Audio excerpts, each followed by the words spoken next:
Jest pięknie. W końcu jest zima, na którą czekałam.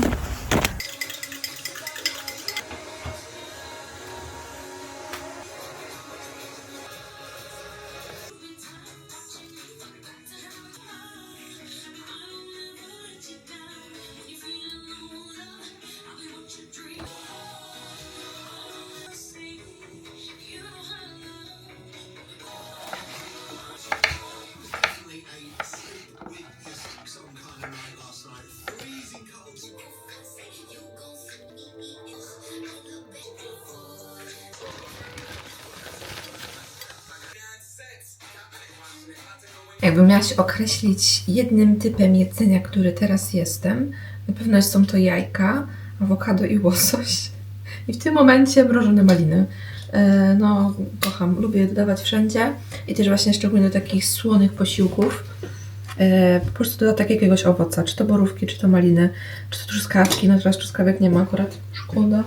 Trzeba poczekać, ale no po prostu bardzo, bardzo to lubię. I teraz też sobie tak zdałam sprawę, że jak jeszcze, nie wiem, 2 lata temu powiedzmy, miałam fazę na owsianki i codziennie rano jadłam owsiankę na śniadanie, praktycznie tą samą, albo coś tam sobie zmieniałam. I tak to trwało, nie wiem, chyba z 3 lata. I serio mogłam mieć owsiankę codziennie przez 3 lata, codziennie na śniadanie. I praktycznie całymi dniami mogłam mieć owsiankę. Ale zawsze miałam taki rytm, że zawsze śniadanie musiało być słodkie. Dzięki temu nie miałam potem ochoty na słodycze w ciągu dnia. Później miałam jakiegoś takiego, to nazywałam demona w swojej głowie. I nagle miałam ochotę zjeść coś innego poza owsianką. Na przykład, nie wiem, omleta, albo jakąś jaglankę, albo coś innego. I miałam takie, czy ja zdradzam samą siebie? Miałam po prostu poczucie winy, że jem coś innego niż zwykle. Ale to były też jakieś różne schizy, które miałam w głowie wtedy. Później zaczęłam mieć ochotę na słone śniadania i powiem wam, że to był dla mnie jakiś taki największy przełom, bo ja zawsze się broniłam przed tymi słonymi śniadaniami. Dla mnie zawsze musiały być śniadania słodkie. Nawet jak, nie wiem, do szkoły chodziłam, to zawsze jadłam na śniadanie płatki z mlekiem. Więc to była taka moja tradycja. Później dopiero dam jakieś kanapki czy coś na drugie śniadanie, a tak to zawsze były płatki z mlekiem, więc zawsze zaczynam od słodkiego. Potem właśnie była ta ochota na słone śniadanie i ja bardzo z tym walczyłam. Ja nie chciałam jakby przyjąć, do zrozumienia, w ogóle pojąć tego, że ja teraz mam ochotę na słone śniadanie. Nie pozwalałam sobie na to. Totalnie sobie na to nie pozwalałam. Tylko jak jadłam, powiedzmy, gdzieś na mieście śniadania, w jakiejś, wiecie, fajnej knajpie i wtedy właśnie brałam słone śniadania, bo miałam wrażenie, że po słodkich, przed nim jak brałam gdzieś owsiankę albo jakiegoś, nie wiem, tosty francuskie czy cokolwiek, czy jakieś naleśniki na mieście, to ja się tym totalnie nie najadałam i potem byłam wkurzona, że nie jestem głodna, a na pewno miało to dużo kalorii, no wiecie, takie po prostu myślenie zaburzone bardzo. Dlatego zawsze brałam słone śniadania, bo mimo wszystko one były lepiej zbilansowane, bo zwykle miały jajko w sobie. A jak jest jajko, to słuchajcie, ja już po prostu jestem szczęśliwa. Kocham jajka po prostu. No i teraz przyznaję, że rzadko kiedy jem słodkie śniadania. Głównie jem słone. Właśnie na przykład z jakimś takim słodkim dodatkiem w postaci właśnie owoców, albo później sobie jeszcze zjem trochę jogurtu i wtedy jakiegoś właśnie owoca sobie dodam. Ale zawsze jest to baza taka białkowo-tłuszczowa. Jakoś najlepiej się z tym czuję od rana. Jednak nie pomijam węglowodanów i zawsze jakiś kawałek chleba jest. To potem już końcówkę chleba. Dałam sobie też łososia, bo nie chcę, żeby się zmarnował i w sumie wczoraj go nie jadłam, więc dlatego dzisiaj sobie dowaliłam więcej. Więc są tłuszcze, jest białko, są też węglowodany, są mój warzywniaczek w postaci jakiegoś miksu, sałat, papryki. Uwielbiam takie połączenia, uwielbiam takie miski, od razu aż się cieszę, jak na to patrzę. Nie chcę się identyfikować z tym, że jem tylko słone śniadania, bo na przykład przedwczoraj jadłam słodkie śniadanie, jadłam jaglankę i też się z tym super czułam. Ale po prostu w tym roku nie chcę mówić, że jem teraz tylko tak i tak, że nie wiem, śniadanie tylko słone, później też słone na obiad i kolacja tylko słodka, bo na przykład wczoraj miałam słone śniadanie i słodką kolację. Po prostu nie chcę się jakby w takie schematy wrzucać i w takie jakieś zasady, reguły, tylko chcę po prostu jeść to w danym momencie, na co akurat mam ochotę. Taki mój wywód od rana w niedzielę. W ogóle piękna dzisiaj pogoda, od razu mam więcej energii, a byłam na bieżni godzinę i sobie obtarłam piętę. Idę jeść, bo mi stygnie.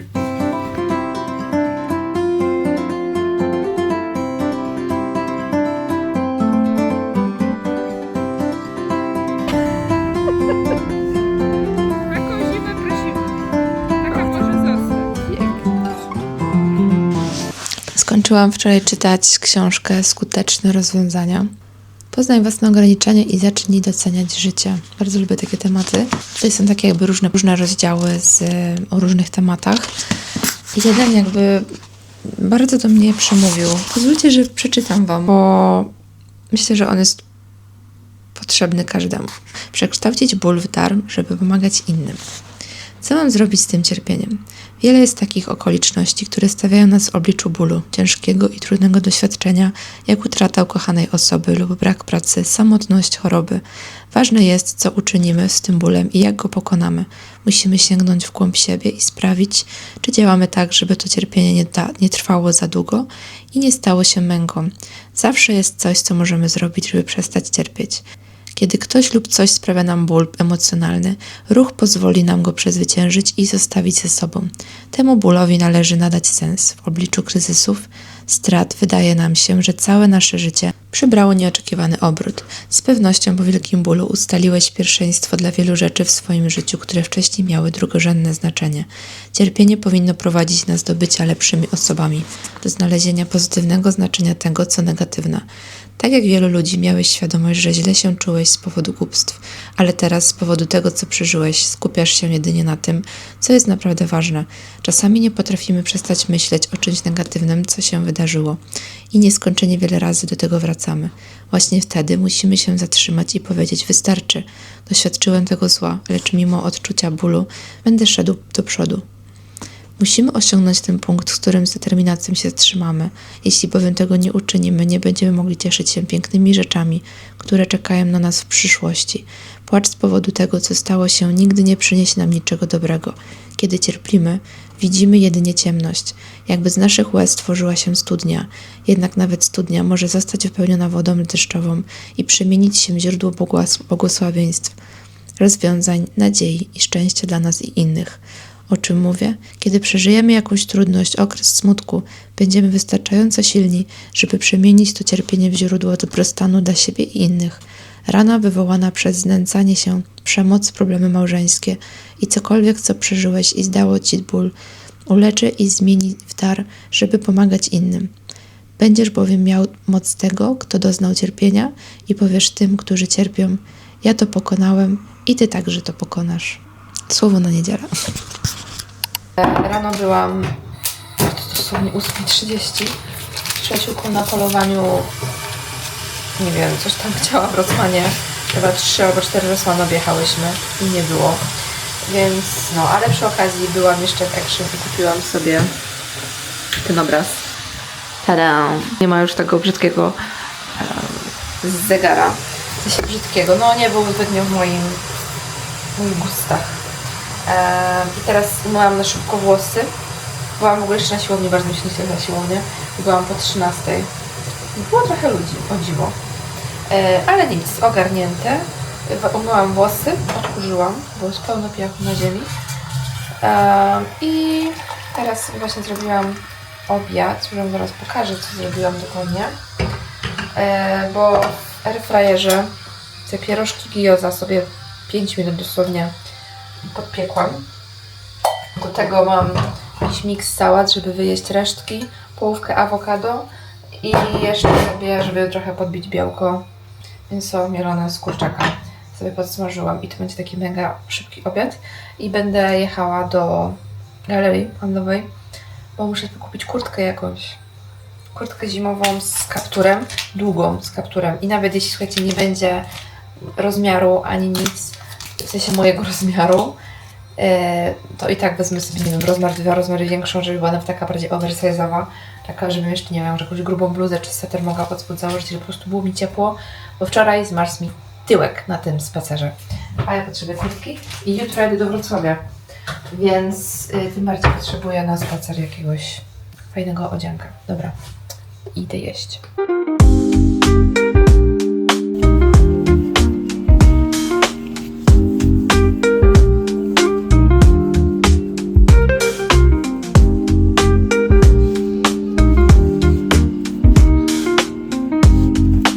Moje zamówienie z Reserved. To jest takie moje zamówienie, kiedy się po prostu nudziłam w tym okresie świątecznym i stwierdziłam, że coś bym sobie zamówiła, bo się zaczęły wyprzedaże, a że ja sobie bardzo rzadko kupuję ciuchy i zechciało mi się po prostu kupić coś nowego. Tym bardziej, że zobaczyłam taką jedną koszulę, która jest 100% definicją mnie i mojego stylu, zaraz zobaczycie, ale zacznijmy od spodni, bo te spodnie, Abba vibe, ale to jest też mój vibe, tak się w nich czuję dobrze.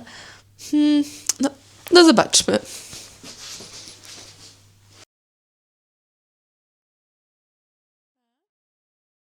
Czy wy widzicie te nogawki i moje brudne skarpety? Tu są takie falbany. Ogólnie, sorry, ale nie mam jak was inaczej tutaj postawić, więc musicie być tak jakoś dziwnie położeni. Zwykłe niby dżinsy. Niby nic takiego super wow, ale te nogawki... Nie dość, że w ogóle długość jest idealna, bo moje nogi, ja mam 1,70 m, więc jestem powiedzmy taka normalna wzrostowo, mi się wydaje.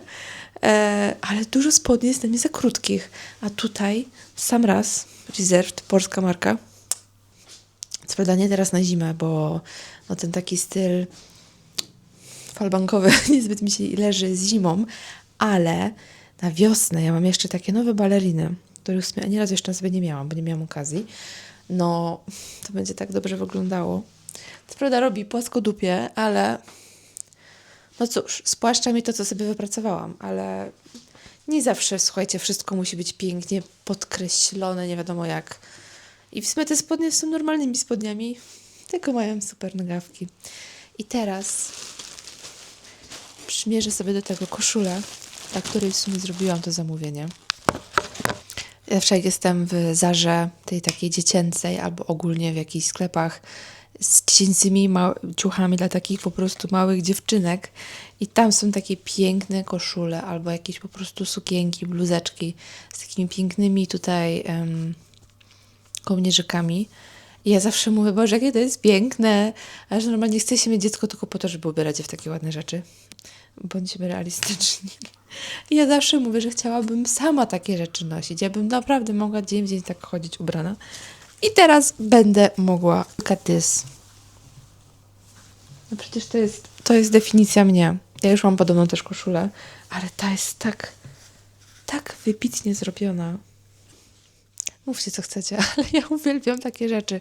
No to jest taki typowy strój na wiosnę, nie? W ogóle mam stanik sportowy pod spodem, więc to nie będzie jakoś super leżało. Ale Boże, to jest taki fajny, cienki materiał, przewiewny na wiosnę. Ja już się w tym widzę. Ogólnie te rękawy koszuli sięgają dotąd, więc myślę, że jest naprawdę spoko. No fajna jest ta koszula, nawet bym sobie tak tutaj w te spodnie nawet wciągnąć, wcisnąć, włożyć.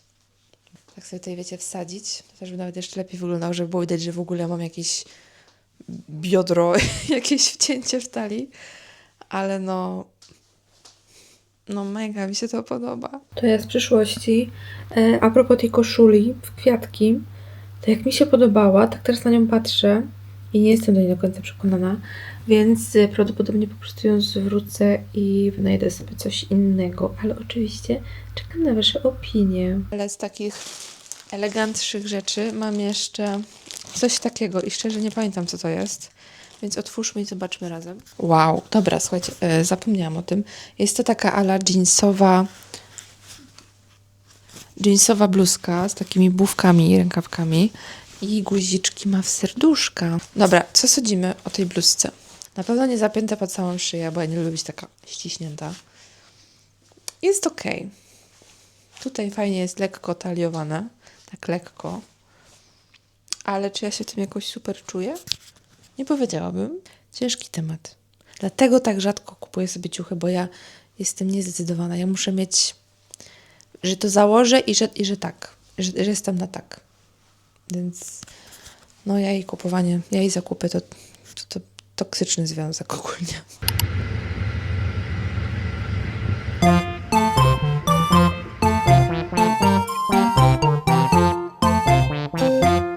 Znowu ty!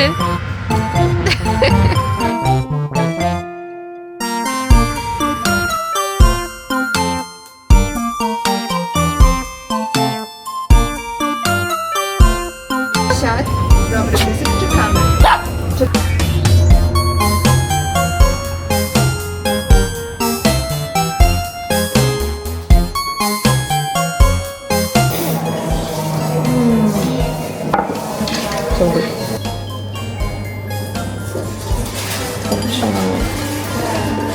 Pycha. No ja uwielbiam. To jest popatrz. W Gdańsku. Spotkaliśmy się z...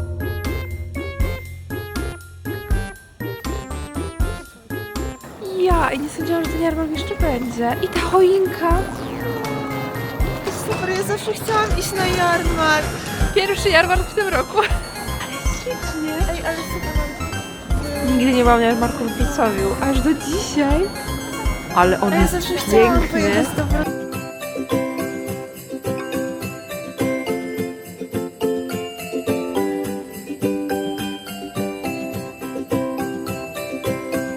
Portugalskie przysłanki. Nie jadłam pastę z donata. Serio?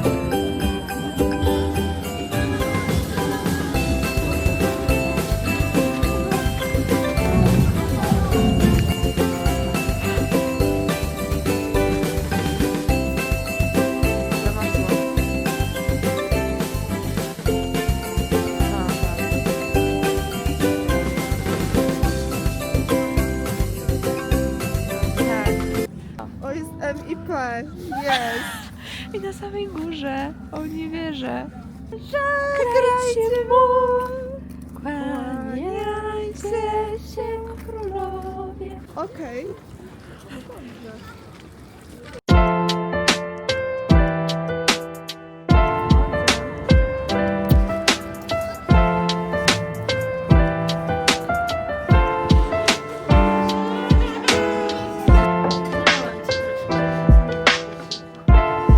Zimno.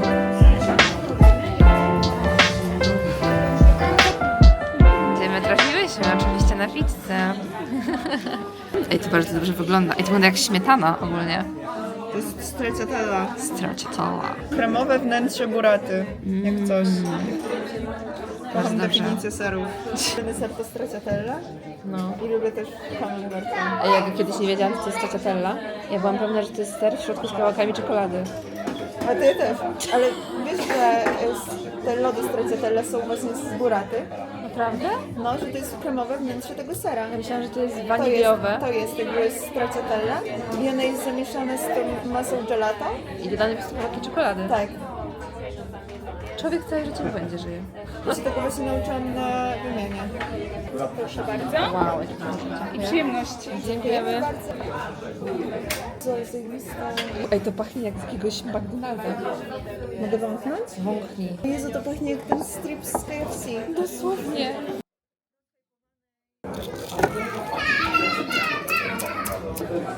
Ale fajnie, bo ty masz wszystko tak naprawdę. Dobra.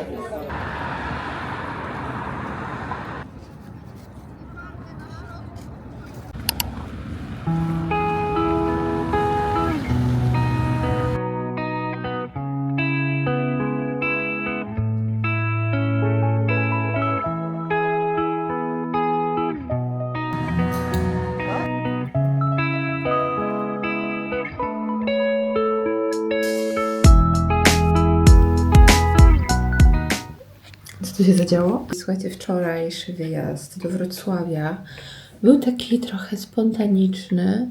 Znaczy ja wiedziałam, bo na ostatnim vlogu wam mówiłam, że 6 stycznia chciałabym sobie gdzieś pojechać.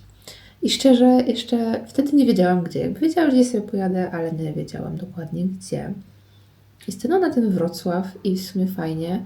I też tak w ostatniej chwili sobie pytałam Patrycji, czy może chciałaby do mnie dołączyć, bo tak naprawdę trochę się plany pozmieniały i miałabym jechać sama i stwierdziłam, że w sumie fajnie by było po prostu być z kimś. A no jeszcze Nemo z nami pojechał, więc fajnie. I w ogóle byłam w mega wielkim szoku, że ten jarmark był czynny, gdzie ja po prostu nigdy nie byłam na jarmarku we Wrocławiu. I fajnie, że w ogóle po świętach mi się udało. I mogę powiedzieć, że to był mój pierwszy jarmark w tym roku. No i właśnie wczoraj, jak wróciłam do Poznania, byłam w mieszkaniu jakoś chyba, nie wiem, po 21. I miałam jakiś mental breakdown, taki typowy. Nie wiem, do tej pory się jeszcze jakoś tak dziwnie czuję. Nie wiem, czy to przez to, że teraz jestem w trakcie miesiączki i po prostu jestem jakaś taka niespokojna w środku. Jakby taka trochę apatia też momentami. Nie wiem, ale wczoraj naprawdę musiałam czytać książkę, pomimo tego, że byłam bardzo zmęczona wczoraj. Dzisiaj wstawałam też rano, bo już w sumie ponad tydzień temu się umówiłam też z Patrycją na dzisiaj na śniadanie do miejsca właśnie, do cyrku, gdzie to już dłuższego czasu sobie planowałyśmy. Ale słuchajcie, wczoraj właśnie wiedziałam, że muszę iść spać, bo się nie wyśpię i muszę wstać na to śniadanie. I żeby się po prostu jakoś szybciej uśpić, bo miałam w sobie tyle jakichś myśli, jakichś takich rozkmin niefajnych i w ogóle wczoraj też pewna sytuacja mnie trochę tak, że tak powiem, sprawiła przykrość i po prostu poczułam się taka trochę rozbita. I zaczęłam czytać książkę, żeby po prostu się jakoś, wiecie, uśpić. Ja ogólnie kocham czytać i staram się właśnie teraz do snu sobie czytać, cokolwiek tak naprawdę. Ale słuchajcie, nie mogłam się totalnie skupić na tym, co czytam. I w ogóle miałam takie okropne myśli w sobie, wiecie, i o przyszłość, i o wszystko. I jakieś takie miałam, że Bożeż Maria. Nie spałam też jakoś super świetnie. Nie wyspałam się oczywiście i jeszcze myśl tego, że teraz przez kolejne 2 dni też będę musiała wcześniej wstawać, bo jutro już zaczynam pracę, to jeszcze jakoś to mnie dobiło bardziej. I normalnie miałam naprawdę, to nie jest miłe uczucie. Takie, wiecie, ma się nagle głębokie rozkminy w głowie i obawę o to, co będzie, o to, co w ogóle jest teraz. Ja zwykle patrzę pozytywnie na wszystko, co się dzieje i zawsze jakby plusy wyciągam z każdej sytuacji i jakby nie martwię się na zapas, przynajmniej tak się staram, a właśnie nieraz mam takie momenty, że mnie tak to wszystko tak, wiecie, dowala, że czuję się taka malutka, nie? Za to fajnie spędziłam poranek. Byłam też na zakupach spożywczych. Ostatnio zauważyłam, że lepiej mi się dogaduję ze starszymi ludźmi, z takimi emerytami, więc jakieś takie starsze babcie, dziadkowie w sklepie zwykle właśnie spożywczym gdzieś tam mnie nagle zaczepią, o coś się zaczynają mnie pytać i tak mi się świetnie z nimi rozmawia. Naprawdę. O wiele lepiej niż z młodymi ludźmi. Taki tutaj mój wywód. Czuję, że jakoś tak opadłam z sił i z energii. I wczoraj nawet byłam bardzo bliska temu, żeby sobie obciąć włosy do ramion. Naprawdę chciałam to zrobić, bo spojrzałam na siebie w lustrze ale ja tego nie zrobię. No nie obetnę włosów. Bo wiem, że potem będę tego bardzo żałować. Nie, no ja wiem, że wtedy będzie dobrze. To jest tylko przejściowe. Akceptuję to, że tak jest, okej? Akceptuję. Jest naprawdę wszystko pięknie. Dzisiaj piękna pogoda, świeci słońce. Jest taka w końcu prawdziwa zima. I fajnie. Naprawdę fajnie. Jest fajnie, ale no nie zawsze wszystko jest fajnie, ale nawet jeśli jest gorzej, to staram się wynajdywać jakieś pozytywy. Także taki live update. Odkurzałam i trochę ogarnęłam mieszkanie, bo zawsze jak trochę gorzej się czuję psychicznie, to muszę poodkurzać albo po prostu coś porobić. Teraz zrobię sobie matchę, oczywiście w moim kubeczku nowym. Kupiłam taką matchę w Rossmanie z Brown House and Tea. Matcha w stylu piernika świątecznego, czyli zostajemy jeszcze w świątecznym klimacie. W takim kartoniku w ogóle. I tu mamy w środku ten proszek. Jestem ciekawa, jak będzie smakowało. W ogóle to jest po prostu sproszkowana zielona herbata matcha, 95% i aromat piernikowy. Pochodzenie matchy, Japonia. Widać. Co moją ulubioną matchą jest ta Sufan. W sumie to jest ta matcha, którą polubiłam. W sumie dzięki tej matczy polubiłam matchę ogólnie. I moja siostra też mi z Japonii przywiozła taką matchę i ona też jest bardzo dobra. Taka w saszetce. Wydaje mi się, że nawet w Polsce gdzieś można ją dostać. Ta wygląda po prostu jak matcha, jest zielona.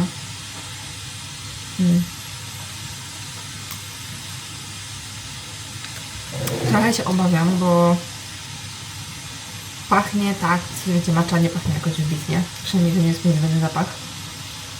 Ale ta pachnie trochę tak, jak taka jedna matcha, której kiedyś nie lubiłam. Wyciągnę sobie też teraz spieniacz do kawy. Ja mam ten spieniacz z Action i Action. I don't know. I on naprawdę jest super, jak go nazywam Tomeczek. Tomeczek. Pachnie piernikiem.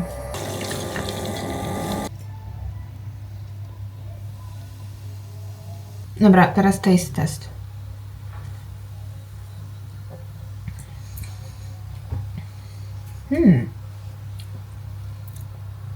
Nie czuję praktycznie w ogóle tutaj maczy, ale czuję cynamon. Czuję po prostu ten aromat piernikowy taki. Chyba trochę za dużo wody wlałam, ale spoko. Nie jest zła, naprawdę nie jest zła, bo słuchajcie, bym się załamała jeszcze, jakby to było niedobre.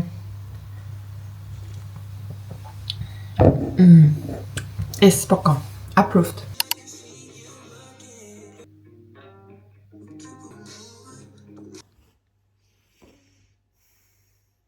Tutaj może, tu może,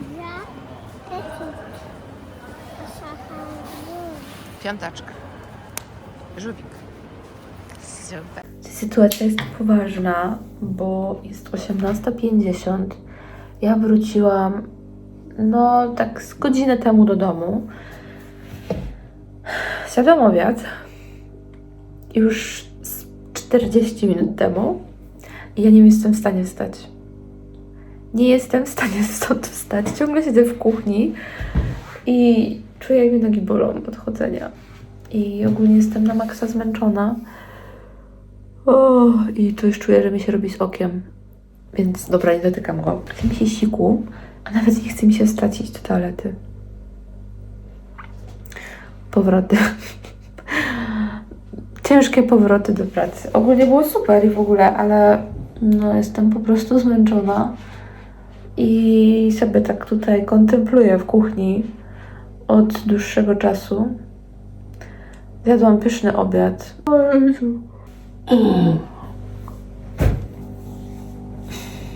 Definitywnie pójdę dzisiaj szybciej spać.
Słuchajcie, ja właśnie wróciłam z zakupów, poszłam do galerii. Wróciłam z wielgachną torbą z Reserved. Kupiłam sobie kilka swetów, ale to wszystko Wam pokażę w kolejnym vlogu, bo już mi zdecydowanie za dużo materiału. Ale jest na koniec jedna bardzo ważna rzecz, o której chciałabym Wam powiedzieć. Może zauważyliście, ale oboj nie. Uwielbiam produkty marki Sufan. Wszystko... Moja miłość zaczęła się od granoli, której obecnie nie mam, bo po prostu już wszystkie zużyłam i się podzieliłam też z innymi, żeby spróbowali, jaka ona jest przepyszna. Uwielbiam Sufan, naprawdę, i granole ich są świetne i też sobie zamówiłam wczoraj, więc pewnie w przyszłym tygodniu przyjdą. Później zakochałam się w matczy, o której trąbię Wam teraz praktycznie w każdym vlogu. Uwielbiam tą matczę i zamówiłam sobie też nową, taką niebieską, ona jest w środku zleofilizowaną truskawką bodajże. Nie, ona jest czerwona, bo niebieska jest chyba z piruliną, czy tam z czymś. Ale słuchajcie, ja korzystam z ich produktów różnych. Tam jest suszone drożdże, jakiś taki różny miks nasion, piernikowa owsianka. I słuchajcie, dużo innych rzeczy i batony, masła orzechowe, właśnie masło orzechowe z przyprawą do piernika. To jest, wiecie, akurat taka edycja świąteczna, ale są też różne produkty takie po prostu klasyczne, jak na przykład właśnie masło orzechowe, zwykłe klasyczne z orzechów arachidowych, które uwielbiam i też sobie właśnie wczoraj zamówiłam, więc już nie mogę doczekać, też ta paczka do mnie przyjdzie, bo kocham. Jak coś, to Sufan idą trochę dłużej, bo to idzie z Czech, to jest czeska marka, dlatego są takie śmieszne napisy, bo to nie jest po polsku. Ale po polsku jak coś, wszystko z tyłu jest napisane. Właśnie z racji tego, że jestem ambasadorką Sufanu już od wielu miesięcy, mam dla Was fajne rozdanie i to o tyle fajne rozdanie, że wygrywają aż 2 osoby dowolny produkt właśnie z Sufan. I teraz Waszym zadaniem jest wejść na stronę Sufan, przejrzeć sobie ich asortyment, co tam mają ciekawego i napisać mi w komentarzu, na co się zdecydowaliście. No i pokrótce, do czego byście to wykorzystali i dlaczego akurat Was ten produkt zainteresował. Macie czas do końca tygodnia, czyli do kolejnej niedzieli. Pod właśnie tym vlogiem napiszę to osób, które się po prostu, które wygrały. Także przypominam, wygrywają 2 osoby. To jest konkurs dla subskrybentów tego kanału. Miło też będzie, jak mnie zaobserwujecie na Instagramie oraz Instagrama Sufanu. Wszystkie linki Wam zostawię na dole. Jeśli nie macie Instagrama, no to się nie przejmujcie. Ważne, żebyście byli subskrybentami tego kanału. Także słuchajcie, ja już się będę z Wami żegnać. Dziękuję bardzo. Trochę dłuższy vlog wyszedł. I tak jeszcze parę fragmentów powycinałam, bo słuchajcie, za dużo tego. Nie chcę Was męczyć tutaj swoją osobą, więc trzymajcie się cieplutko i w końcu udało mi się normalnie z Wami pożegnać. Więc trzymajcie się i widzimy się w kolejnym. Pa, pa!